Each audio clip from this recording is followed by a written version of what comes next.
about elements of return, and in that we were talking about the most important factor, that is risk. And we had said that of an investment refers to the variability of its rate of return. And we had said that in every element of or in every aspect of investment analysis, risk is something that plays a very very big role, because an investor who is investing his money in any particular XYZ investment wants his investment to only give him returns, and he wants to minimize his risk as much as possible. So, the idea is that you have to ensure that that the investments not only give you maximum returns but also minimize your risk. So now let us see what is return. Return is basically which a return or a yield or an incentive that an investor receives when he puts his money in a particular investment avenue.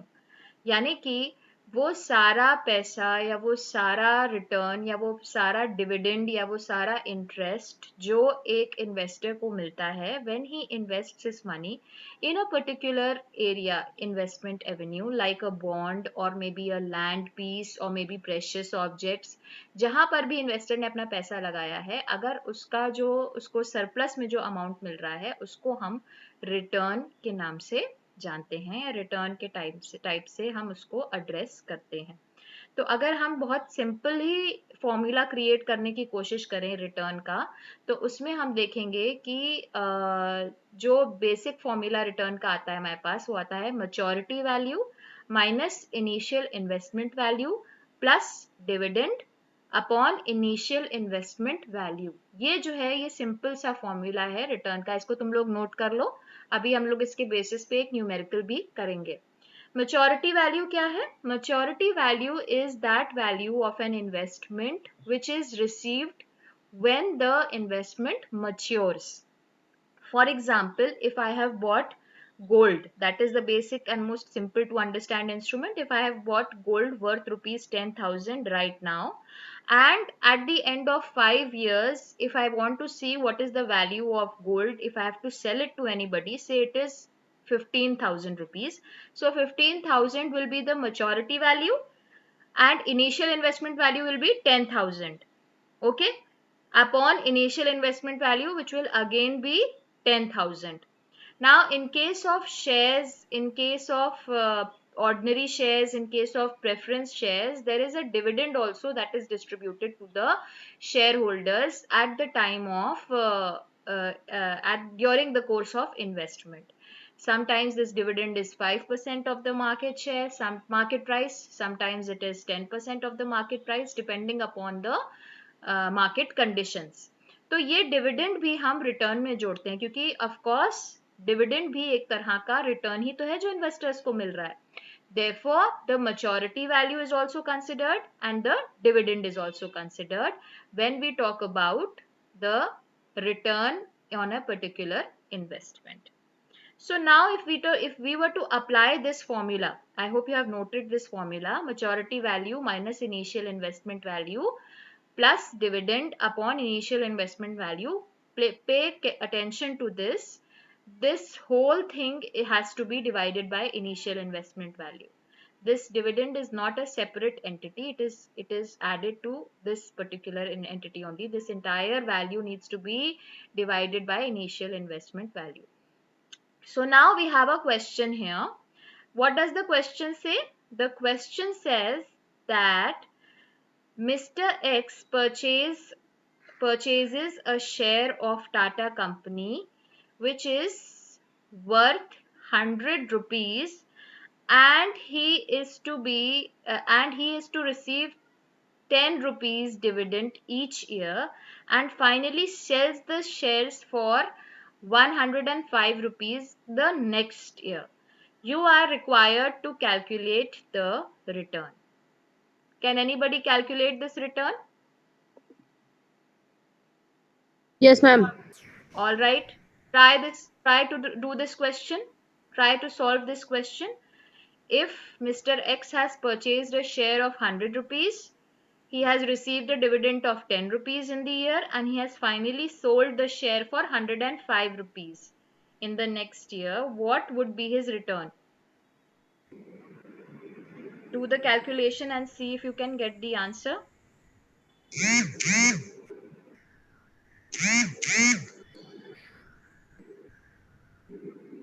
Anybody?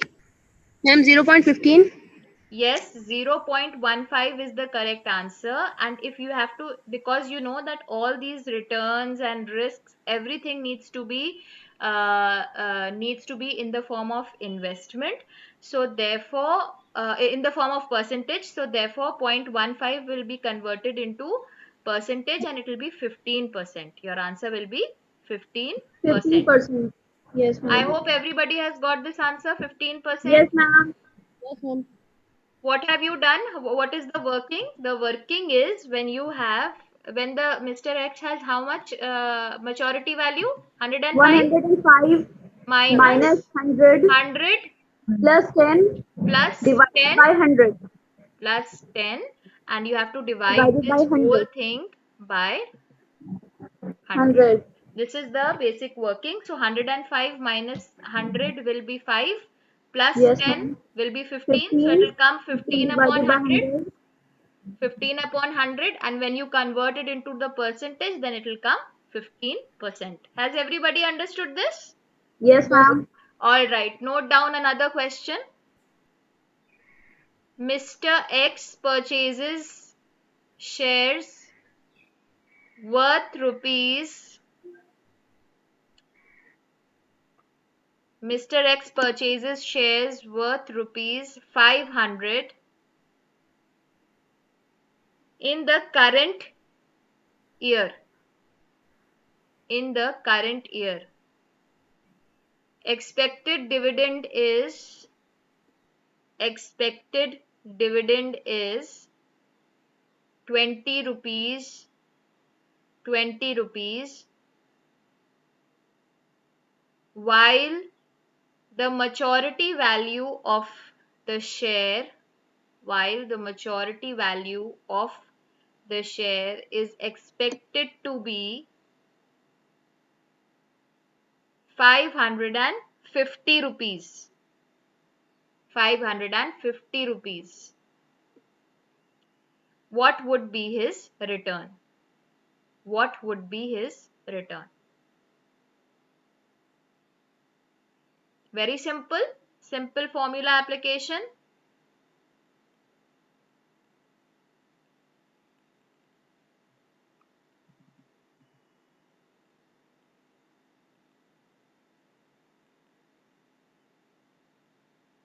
Yes, I am getting answers.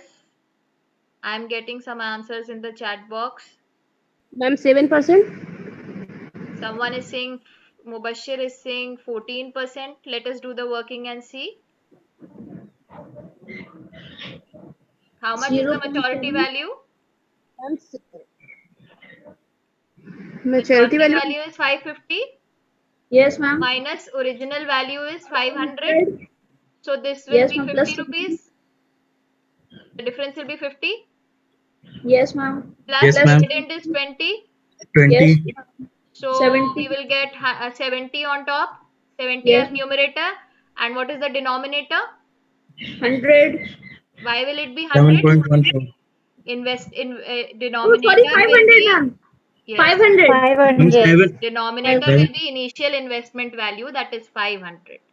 So the 7. correct answer is 0.14. 0.14, or if we have to express in percentage, then 14%. 14% is the correct answer. Okay, Mubashir, your answer was correct. So is this clear? This very small numerical that we attempted today? Yes, ma'am. All right, perfect.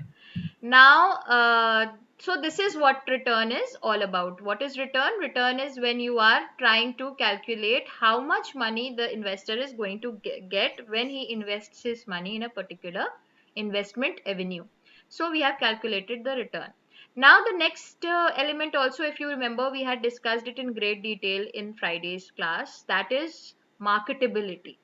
Marketability of a particular investment is how quickly or how easily can you park your investment in some other form as soon as you want to get rid of it. As in, for example, again, our classic example is gold because that is most easy to understand.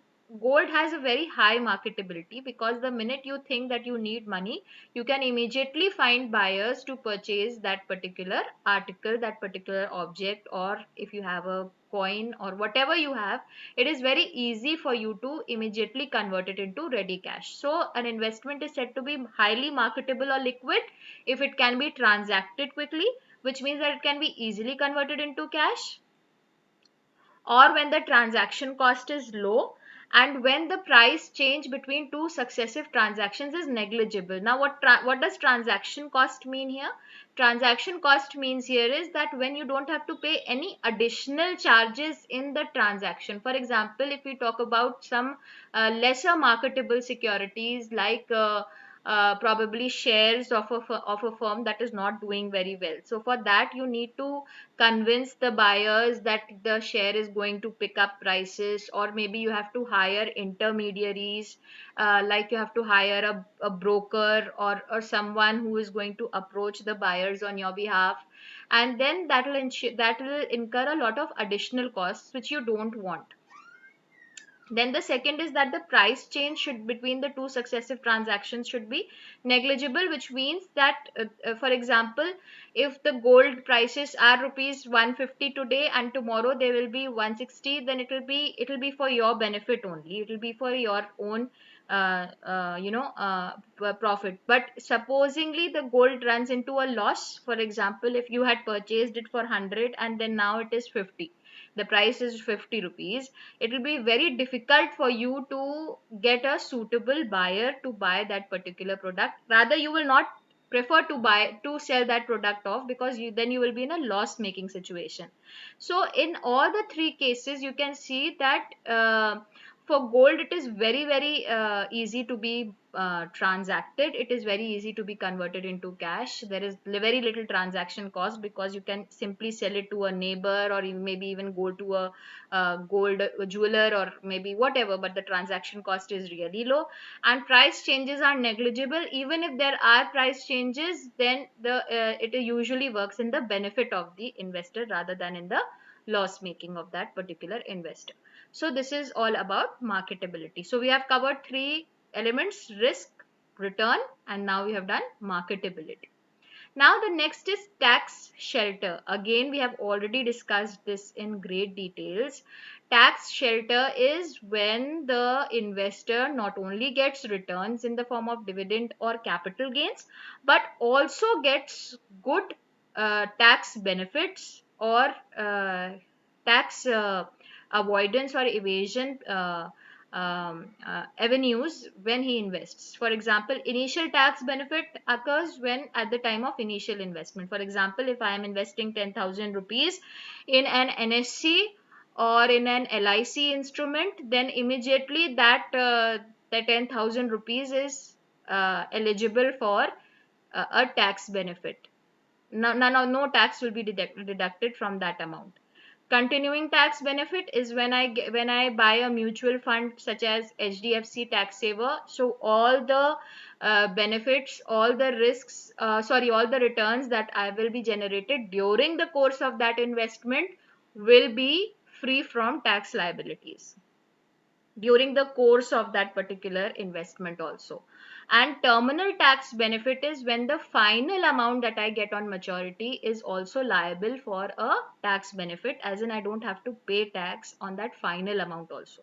So initial investment is when the investment is taking place right at the beginning, and when the investment is taking place right at the beginning and it is free from tax. Continuing tax benefit is when I get the tax from the tax exemptions from the different dividends or interest that I'm getting during the course of my investment. And terminal tax benefit is all the tax exemptions and benefits that I am getting in the final value of the money, final value of the investment. I hope you have understood this part. Yes, ma'am. Okay. Then the last is convenience. Again, very, very well elaborated in the last class, that when an investment is made easily and it can be looked after also easily, then it becomes very, very lucrative for the investors to invest their money in that particular security or bond or anything.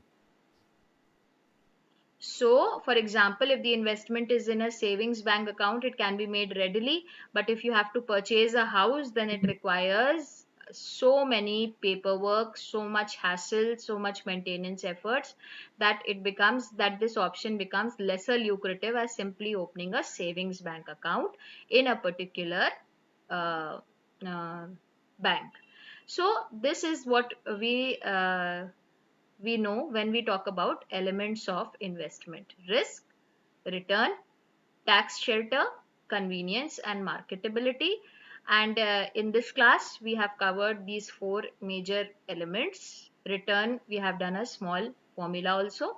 Now, in the next class, we will be talking about investment avenues, as in how an investor can invest his money in different uh, investment opportunities.